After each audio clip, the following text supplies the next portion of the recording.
Palakpakan mga kaibigan for Mr. Gigs Magpantay. Palakpakan naman! Magandang gabi po sa inyo lahat.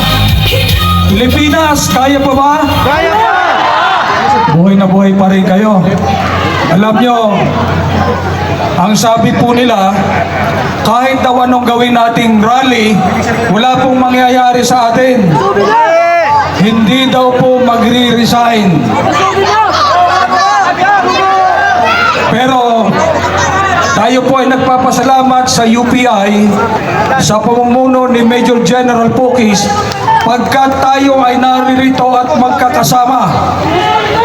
Wala mang mangyari sa ating pinaglalaban, pero at least nailabas po natin ang pot ng ating dibdib. Ang sama ng ating nararamdaman sa mga nangyayari po sa ating bayan sa panahon ito. Ang mga nangyayari po sa ating bayan sa kriminalidad. Ang sabi, safe na raw po tayo sa ating mga kalsada. Hindi nyo nahalata? Kahit yung mga babaeng aso ayaw lumabas, takot ma-rape. Kanina lamang, meron pong pumunta sa ating tanggapan at humingi ng tulong.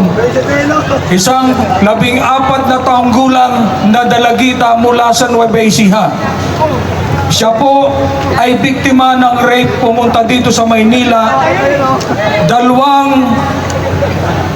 suspect na taga-Caloocan ang lumpastangan sa kanya. Hindi pa po nagtatagal.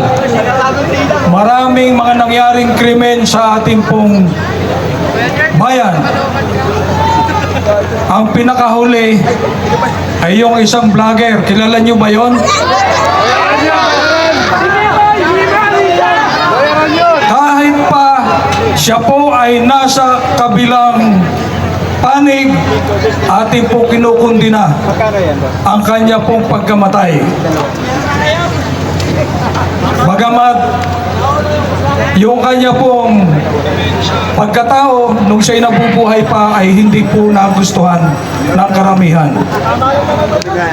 Ang paglaban po sa kriminalidad, isa po sa advokasya ng Citizens Crime Watch. Sa ba nangyayari sa ating pong bansa? Ang sinasabi po ng PNP ay safe na daw po tayo. Safe daw po tayo. Pero dahil sa mga nangyayaring ito, tayo po ay hindi naniniwala kahit ano pang datos ang kanilang sabihin, pagkat nararamdaman natin na ang ating pong kapaligiran ay hindi na po safe sa mga mamamayan. At ito po ay patuloy nating ipaglalaban. Ang korupsyon, isa po po yan sa advokasya ng aming samahan. Alam naman natin kung ano po ang nangyari sa ating bansa sa issue ng flood control. Ito po ang pinakamalaking iskandalo, hindi lamang po sa Pilipinas, kundi maging sa ibang bansa. Nakakahiya na po. Kung sinabi ng ating Pangulo nung huling SONA, mahiya naman kayo. Ngayon, magsusona uli, ano kaya ang sasabihin? Nahiya ba sila? Tayo po ay hiyang-hiya na. Pagkat lubog na po tayo sa kahirapan, lubog tayo sa baha, at lubog na rin po tayo sa kahihiyan. Ang sabi, tayo daw po ay middle class na.